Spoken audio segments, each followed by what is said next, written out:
Good afternoon and welcome to another edition of A Conversation with the Chicago 16-inch Softball Hall of Fame.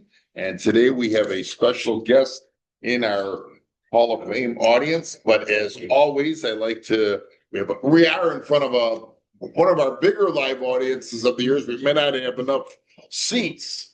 We should charge him for this. For the entry, right? We're gonna have to charge him for this. One of our bigger audiences here today. And I always wanted to say before I introduce our guest here today, that the board, and of course Paul Rowan, who is not here today in the audience, we take the time aside every Saturday between 1:30 and 2 o'clock to have these great interviews with teams and player inductees on the men's side, on the women's side, Wall of Fame, a Hall of Fame. Umpires have been here, and today we have a special one. We have Willliam Red Davis is in the hall today, and we're going to talk to Red about the career, how it got started, and everything else. And I'm sure there's gentlemen here that will have a few questions for Red or some memories of this great inductee. William? Yes, sir. Welcome, and thank you for coming in here today. It's an honor. It's an honor. This is really nice. Yeah, here we're in downtown Forest Park, where we're in this beautiful museum. Memories, jerseys, you walk in here and you feel the game. Comfortable. You feel Very comfortable in here. Well, I'm going to ask you. Yes, sir. 50 plus seasons. Yes, as a player and a coach. As a player, and you're still coaching, of course, and we'll get into money line, yes. The money line, and I know Pat Caputo's here today, and he wanted it to be seen and shown. When does it start for you in the sense of, getting involved with looking at this thing, looking at this easy game to play? Well, you know something? The 16 we never played this. Okay, I never played 16-inch softball until I was actually a senior in high school. Okay. When I grew up in Maywood, I grew up with Jimmy Krause, Carrot Top, Michael Robbins, John Tancredi, and all we did was play ball, morning, noon, and night. We all played at Proviso East. We were all pitchers for Proviso East. Oh, wow. John Tancredi was another guy. And we were all pitchers for Proviso. Carrot Top went to a different school. When you say pitchers, are we talking the pitchers for Proviso East? Proviso? No, Carrot went to Proviso West. So you go to West? Okay. Yeah, Because he grew up in Maywood. When Yeah. we went to West. Yeah. Okay. Anyways. And then once I was out of high school, we all started playing 16-inch softball. 16-inch. Which was 1971. Right. So my career lasted from 1971. I got my last official at bat with Windy City in 2019 Wow. as a part-time player, not a full. Yeah. Well, still. Me and Patty Caputo, when they only had 8 guys, me and Patty had to go out and And play. Pat is in our audience today, which is nice. Yeah. He pitched and I caught. Really. And the last game we had, I bet at ninth, it went 0 for 2. And Patty Caputo went 2 for 2. Okay. Great. We're really getting the peanut gallery. So, do you remember that first team? Bummers, yes. Bummers, yeah. That was local guys from Maywood, Melrose, and Broadview. We were all about the same age, and we played from 1971 in the Broadview League until 1992. So that was 21 years. How do you compare that early 1971 Bombers team that in Broadview to what you saw in the 80s? Let's say if we compare it to like a Lettuce. I'm going to throw that first question at you that way because of how everybody says you can't compare Red Davis to this guy, that guy. But how do you compare those? Now we jump, let's say 70s to the 80s, correct? Mm-hmm. What did you think from that start to there? The Broadview League, almost everybody that played softball on the major teams played on one team or another in Broadview. Okay, everybody was there. 70s was good. 80s were good too. As the generations went by, there got to be less and less of those because kids didn't go into 16-inch softball. There were other things to do. But there's a lot of comparisons. When you played those good teams, you knew you played a good team. Right, right. There's a lot of talent, a lot of talent. But like I said, almost everybody played in Broadview that were major players. Back in those early seventies, let's go back to, we'll start with the Bombers, because then I know you got the Connectors, the Irvings, the Stooges, all these teams that you played with. Did you see where, I mean, every night there was a different talent level, correct? Oh, definitely, definitely. Definitely. What stands out in your mind about the talent level of the seventies? Yeah, on the onset, that talent level, what was the biggest thing? Well, as years went by, teams got better and better. Okay, Okay. It seemed like there were less and less teams. Like when you had a major tournament, there were more major teams. Maybe now there's like major teams that are really, really good. And the rest of them aren't so good. Back then, you probably had 10 or 15 major teams that were really, really good. Would you say that's about right? more than that. Yeah. Well, I mean, and you were playing in that era, 6 or 7 nights a week, right? Right. And I stopped playing major ball in about 1992 Okay, in the leagues and everything, because everybody had the same problem. We had kids that were growing up. So now we had to pitch them batting practice, go to their little league games, go to their high school games. right, So I had to take a break and everything. sure. And then I got back into it. I think 2013, my son Brian started playing with Vision. Windy City. Yeah, Or that. 2012 was Vision. And this was Brian and Eric, right? Brian and Eric. Brian first and then Eric a couple years later. So in 2012, You won the A Nation. the A Nationals in Elmhurst, I think it was. And the next year he went to Windy City. I came on to Windy City as a coach. And then he played with Windy City for about 11, 12 years. Daddy said you're welcome. Yeah, Our audience is really kicking. Yeah, he was at the tournament, talking to Brian. He was at the tournament in Elmhurst. Brian, come here, come here. And then Brian played third. We started in the outfield. We wound up at third base with Windy City. And then Eric came on the team and he was a left fielder, right fielder, center fielder. So then he played too. Right, and again, just from your bio and from some of the guys here, your 2 sons, of course, have become 2 of the elite players in the game, playing the game. So that's fantastic. They had a great mentor. So they tell me. Yeah. Well, it would have been falling back on you. Hey, what'd you think these kids, Davis? No, but that's great. You've been part of so many championship teams and over the years, and I'm sure you were kind of the leader, the manager, the guy kind of overseeing the operation of many teams. In my younger days, yes. Yeah. Not in later days. Let me coach first base and I'll batting practice and that's it. Or field some balls out there. Not even now I can't take batting practice. My body would fall apart. Right. But as far as my sons go, Brian was always like first or second team all tournament. But the thing that sticks out of my head, 2018, the other son, he was the MVP in the major nationals, which was in Iowa, I believe it was. No, Wheeling. Wheeling? Yeah, you won in Wheeling. See, my mind was. Yeah. We got there's a lot of experience in there. We got maybe about 500 years of experience in this crowd today. Yeah. And all these guys are sitting here now, they've all watched my sons grow up. Yeah. You know what? Rich Hennessy knew my sons when they were in diapers. Red, I'm glad you kind of keep pointing to our audience today. Name all these gentlemen for our audience today, because I want our audience to know that who are the type of people that come to this interview. So we'll start with this gentleman on the right of the You orange. know what it is? It's guys that got nothing to do on a Saturday. They should all be sitting on a bar somewhere or out with their wives. Let's start with this gentleman on the right here. Mickey Blustry. Mickey Blustry, the man behind Mickey Blustry. Tell them your name. That's you, Joe. Joe Polito. Not the mannequin, Joe. Yeah. Joe Polito. Joe. Pat Caputo. We know this guy over here, that guy over there. Come on, guys, introduce Bill yourselves. Reedus. Bill Reedus, Frankie Lantin. Franklin T. Diapers, a little long, man. Come on. Rich Hennessy. We're trying to say Timmy Dalton there. Hey, Manny Dosen. And Benny Dalton. yeah, well, you're Yeah. saying everything. I've had the pleasure to have been involved with all these guys in interviews. And Yeah. the guy on the left over there, who are you? Tim Dalton. Timmy Dalton. Tim Dalton, Tim, of course, does a great job for our video and everything else for the hall and everything else, getting these great interviews out to the He's the people. only one I didn't recognize over there. Championship teams. I mean, I'm sure you can remember so many of them.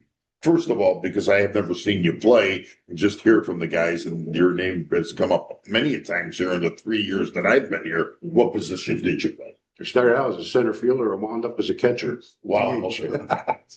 But that's a progression we all make. Yeah, we all make. We always kind of walk. I always say we always kind of walk south of the diamond. Yeah, Mhm. but how were you in those early days as an outfielder?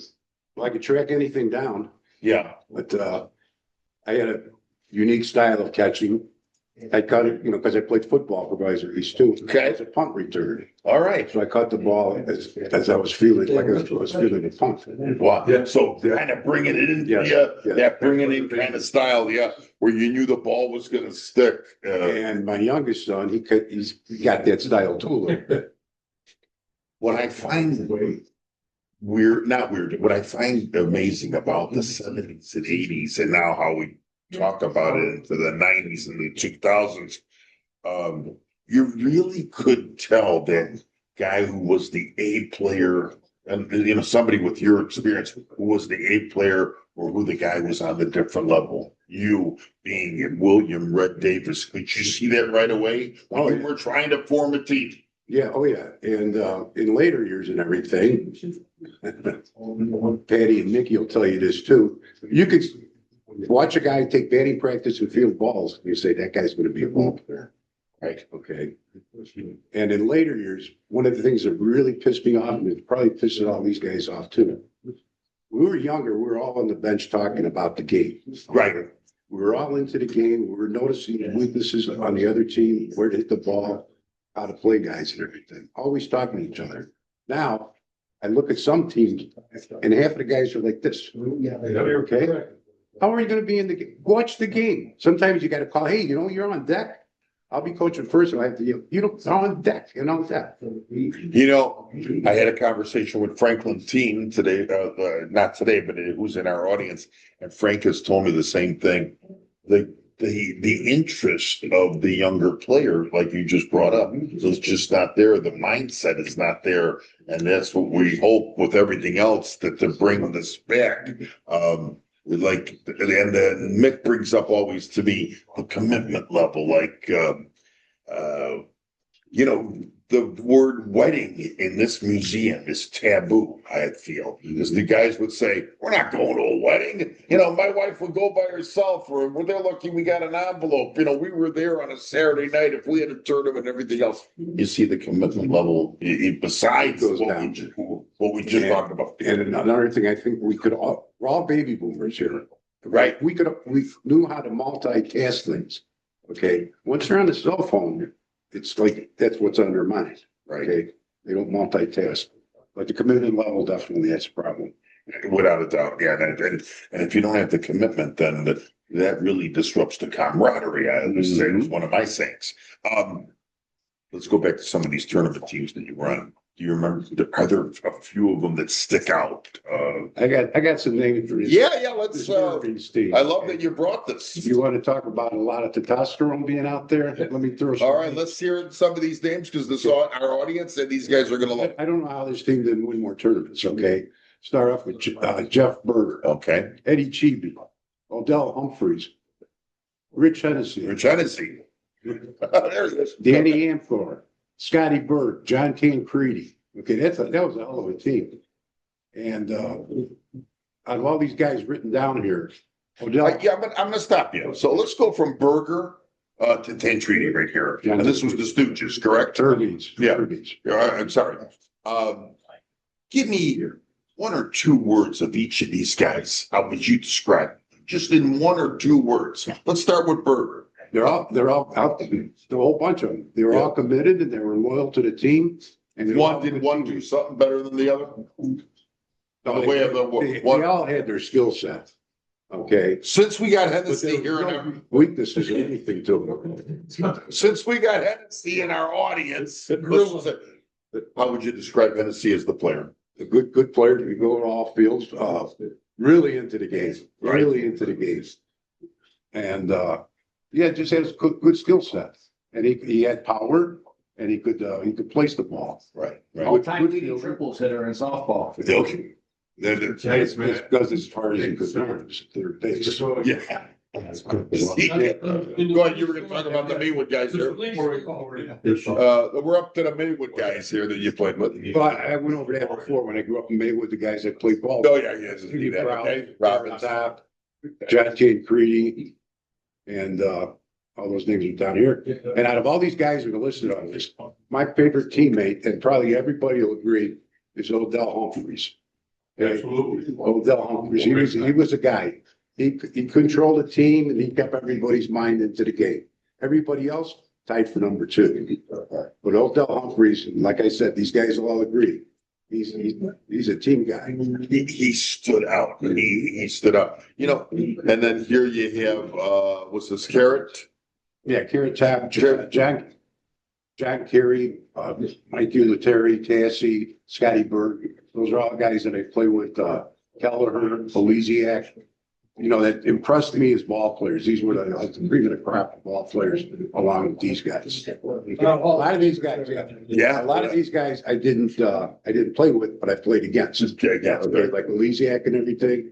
I think he's down in Florida. So when you went to go play him a second or third time in the summer, you would say to yourself, "Holy God, we got to play these guys tonight." You were, that kind of thing. You're inducted into the Wall of Fame here, Willliam Red Davis. What was Willliam Red Davis' biggest attribute to the game? What even to this day, what does Willliam Red bring to the game since 1971? 2 sons. 2 sons. Okay. 2 sons. Because Where's your wife? because she came to the Hall of Fame dinner. Yeah. Okay. Their mother. And you know, they're gonna have good careers. Actually, they're at the tail end of their careers now. They're 38 and 41. Yeah, I see that. So their best days are behind them too. Right. But they brought what I brought to the game, okay? Dedication and love of the game. And right. And was there a lot that they grasped from you? Did you feel like they were grasping it when I'm sure they saw you play at the level that you think? Well, not only that, I pitched them, you know, when they were little league and everything, grade school and all that. I was pitching to them like almost every day. That's why I had that time off for a long time. Hennessy was out there with us and everything. Because he lived right by the park that I brought him to. Let me hitchhike on that. Yeah, go ahead. Very quick story, but one of the stories. Sure, and make sure you say it. Red's there with the boys. They're at Mayfair Park in Westchester, where it was this tournament. I pull up, I got my flip flops on. It's pitching batting practice, Eric Shag and Brian's bat. So Brian's batting righty, and I hit one. He just hits one and clears the left field fence at the big diamond in Westchester. All right. So I walk up, I take my flip flops off. I go, Brian, it ain't nothing. Okay. So Red pitches me. I almost break the window on the house wall past it. All right. So Brian says, wait a minute, we ain't done yet. Brian turns around lefty and he hits a ball over the swing set. It probably was 400 feet. Wow. Would have been out at Wrigley Field for sure. Okay. Lefty. So he was hitting them out righty and lefty. I just hit it out righty. The Red goes, you gotta go lefty now. I go, no, I don't. And they get out of the infield. Yeah. So, you know, Brian had just a natural, you know, I don't know, God had his hands on him. He was gonna be great for the game. And then Eric is unbelievable with the defense. And he got that from shagging balls. And his specialty was defense. Both sons had their attributes. Brian was more natural. Eric had to work at it. You said you could shag him in center field. Was he better than you? Yes. Okay. All right. Because he'll hear. I can't say I was better than him. Okay. Yeah. Just go ahead. I know you could probably cover the gaps very well. Something that stuck out with me in the bio was that from, I think it was 80, 89, 10 championships with the Broadview thing. What goes back in your mind about that? Well, that was all guys I worked with. We were all about the same age and everything. And we just had a bunch of good policemen. You know, again, I'll go back. Now, if you go to a police department, they probably couldn't get 4 guys to go out and play baseball because they didn't know how. Back then, we were baby boomers. We knew how to play ball. There was also the Chicago Police Olympics. And we won that 4 to 6 years. They had that. Okay. And at the Hall of Fame dinner, I was talking to Chicago police team that was there. Was that Chicago Police Intelligence? Yeah. They were inducted this And I year. was talking to them about that, and they had no idea what I was talking about. And then I started doing the numbers and everything. I said, well, these guys probably got hired in the late nineties or something. So they had no idea what the Chicago Blue Jackets were. So back in that thing, Chicago always had two teams. They had 14,000 guys to choose from. So they had Chicago North and Chicago South. And then Broadview had the 40 guys that I chose from. Wow. So we had some good ball players. Yeah, I mean, and look at the big difference, you know, from when you're talking Chicago to you, and you guys put together some Of unbelievable. course, I had one guy from Westchester, and I had Earl Shopper. Anybody remember Earl Shopper? Absolutely, Maywood. And he was the deputy chief in Maywood, and he played with us. And Kevin Keg from Westchester. And you've been very successful with the Windy City, the Signature, Oh, yeah. Money Line. What makes you keep doing this now with the coaching? You find yourself more passionate as the player or more passionate as the coach? Well, now I find it's more passionate as a coach and everything, because I get to not only watch my sons grow up and everything, but the guys on the team. Right. You know, the signature team, there are a lot of good guys in that team. The Nacy brothers, Scar. I mean, they've had guys come and go on that team. There's good ball players in that team. You being this veteran guy, doing it all these years, the resume speaks for itself. You see the respect from these younger guys. Yes. You just see it. I mean, it's not like they're coming up to you, 99% of them. right? They're saying, "Hey, I will do it my way." What does Davis know? He's over the hill. You don't get that kind of yeah, and that's At the Hall of Fame dinner, a lot of these guys I play with, they all come up and talk to me. Jeff Berger, Mark Holstein, one of the best hitters ever. Let's not forget Robbie Grisano. I got to throw his name in there. oh, I can imagine. Sure. Any major championship that still sticks out to this day in your mind? One that you were thought no chance in heaven you'd come back and win it, or one where you were dominating it? Anything over the years that you still talk about when you No. go to that bar? We've done my fair share of winning. Okay. But before you know how to win, you got to learn how to lose. Okay. So no, there's not one particular game that stands out or any game. You know, Red, I like the way you said that, because out of every loss comes a silver lining. What can we repair? You have to learn from your loss. Yeah, thank you for saying that. There's something else that you said that, because that is the main thing. You just, in order to get better, we got to learn from the mistakes. That old Bummer team, our first year, we were 6-20. 5 years later, we were 20-6 playing Patty Caputo's team, the Pirates, I think in 1975, for a championship. Wow. And we're talking now back 50 years ago. We talked 1975. You know, holy cow! And to remember that as quickly as you did, it's amazing. You know, because we have so many guys here today in the audience, this was really nice to see this. I'm going to kind of open it up now, and then I want to ask you a question later about your induction. We're visiting today with Willliam Red Davis, who got inducted on October 25th at the Drury Lane this year into the Softball Hall of Fame here in Forest Park. Mick, I'm going to open it up with you. You got a question or a memory with this guy? My first recollection of Red, and I was just And like I said, speak it up, because asking Richie about it, is when I had the Crush team and we had the Major League at Kelly, 89, 90, 91. And all them guys he mentioned, that was the Irving's team. Yeah. Berger and Chibi and Odell, and Richie and Presto and Tancredi and Wow. Scotty. We got some names going on here. Ricky Carnival. Ricky Carnavelli, Chuck, Yeah, Big Chuck. and Vinny, Vince Deneau. Vinny and his brother, and we banged heads with them, and we got to the championship game, and we happened to win the game, but the story that goes How you there. won it, yeah. How you won it. Richie will tell you, Yeah. they walked me with second and third and 2 outs to get to Mitch, my cleanup hitter. Mitch hit one off the light tower, which Richie to this day says his left fielder was. Scotty Berg was Scotty Berg was on there at the catcher, and he went up the tower for a walk-off grand slam Wow. for $2,000 in first place at Kelly Park. Wow. That's my first recollection. Yes. But so we got together with the boys because his sons and my son, they played. And they organized a vision team that won the first SSA nationals, and then they played major a couple of years. Then Brian left, And then a bunch of the guys all left, and then the vision team kind of went aside, Side, you know, but yeah, we had some great memories. great memories. Red coach, I managed red coach for me a couple of years and now Mickey's got the 39 and over and Yeah. both of my sons, well, one son plays on it. Eric's ready, Kenny. Eric's next year, yeah. Next year. Fantastic. Yeah. Pat, any, bring Pat Caputo, who's in our audience today? Did the Bombers ever beat the Pirates?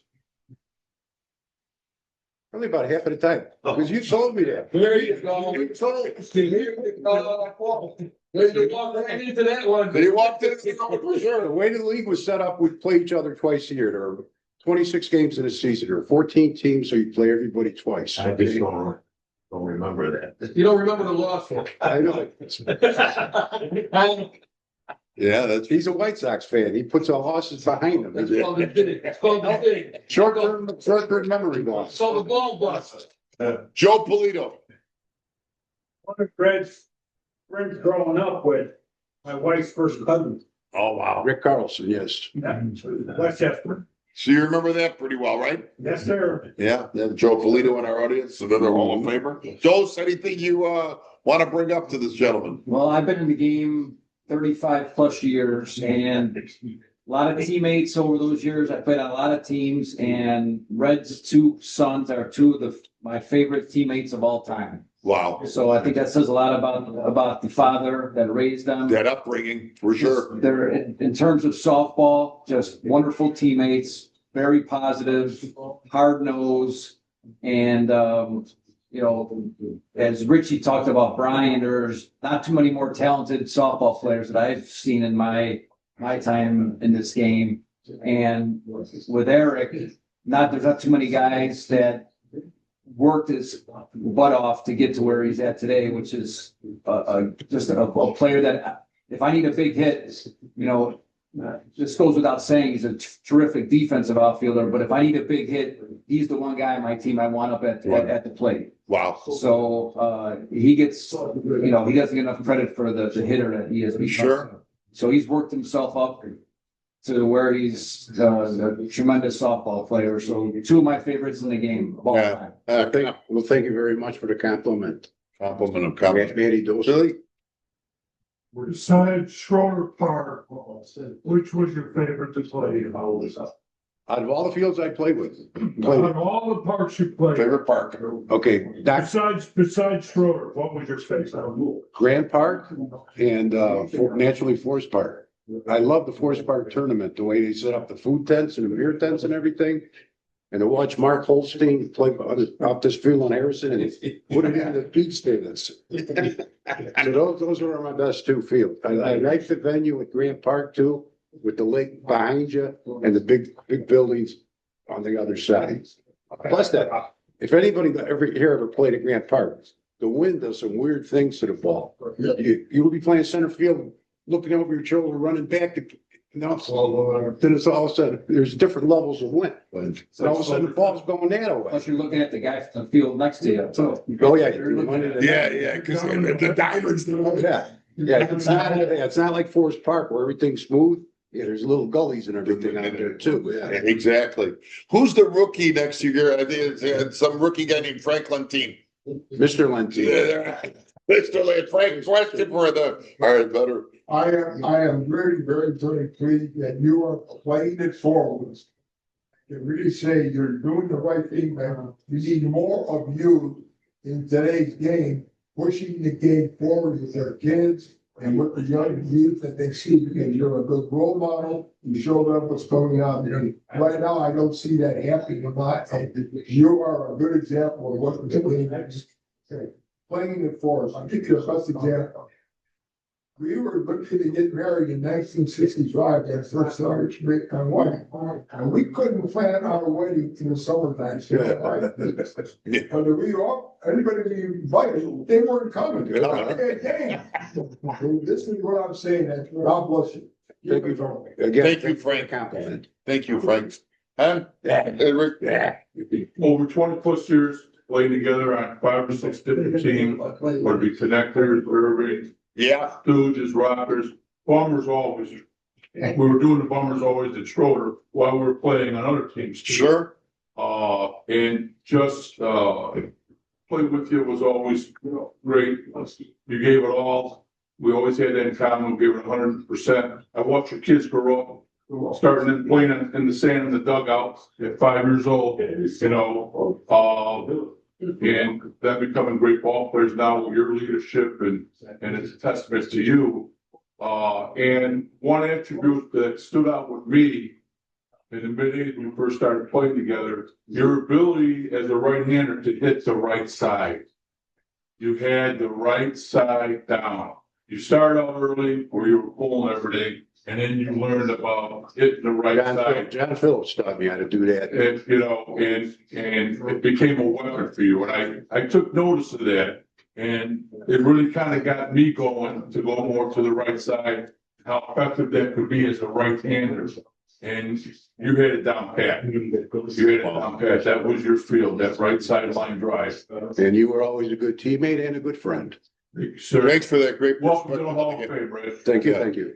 Like I said, it's an honor. Timmy, anything you'd like to say? Tim Dalton here in our audience. Yeah, I got a question for you. So name, if you name one or two players from back when you played, and then one or two now as a coach or who you're coaching as. Usually before like big games, or there's somebody that you're concerned about as an opponent that's good and talented, and a game changer. Who comes to mind? Even when you're coaching now, like you got a game, who is it that kind of scares you as a player? And how about back then? Back in the old days, when I was a player, Yeah. Jimmy Krause, Kelleher, Elysiak, Carrot Top, you know, he was a different kind of guy. But man, when he attacked the ball, he ran at the ball and hit it. And he was a strong kid. So those are the names that stick out to me. And there's that, they're right in front of you too. Teams. Mark Holstein comes to the top of mind. There's a lot of good players out there. I'm prejudiced, so I'm not going to mention my sons. Okay. Who now on Flash or Signature or 45, somebody where you're like, oh man. So if you want to pull up, you don't want to see him. Well, naturally, the shortstop on, That's Spencer? Spencer. No, I was thinking of Nate? shortstop on, Nate, I worry about Nate all the time. And as far as Spencer Mahoney goes, he is probably the best softball player I ever seen play. Wow. He's got 5 tools and he maxes them all out. He's fast, he's strong, he's quick, he's very intelligent ball player. All of the generations that I played and been associated with, he sticks out as the best ball player. And I think most of these guys will agree. To close it off, I want to end it like this. You know, it's a special thing to get in this Hall of Fame. You know, do you remember where you were when you got the call from, of course, our president is not here today, Paul Rowan. He's recuperating. You got the call from Paul Rowan, our president. Where were you? Were you surprised? Were you had to be over the top? What was going through your mind and where were you when you got the call? Well, I was watching Fox News. Small usually interrupts it. I was shocked. Yes, I was shocked. You remember what he said to you? No, Okay. no. When he introduced himself, I recognized the name for the Hall of Fame and everything, Yeah. but I never really talked to Paul Rowan. Okay, I've seen him at tournaments and everything, but I never really talked to him. So yeah, I was, I don't remember the exact words or anything, but it was, That's really nice. I think it well deserved after all these years and you're still doing this, you're still going on. This was a great tribute here today because these guys, when I pulled up here today, I was like, wow, here comes Dawson, here comes Palestri, here comes Caputo, Hennessy. I'm like, who else is coming here today? And I thought I was gonna have to move my car. This was a great tribute here today and I want to thank you for coming in here. This was great and congratulations. Thank you for the question. We will be back here in probably 2 weeks because of our Christmas break here, but we are going to have our Christmas party, I think, next Saturday here from 12 to 4. So if some of the softball people do watch this interview with Willliam Red Davis, our inductee, next Saturday, there will be no interview. There will be a Christmas party here at the hall from 12 to 4. So try to make it out to here. And again, thank you for today. And again, congratulations, Willliam Red Davis. Thank you.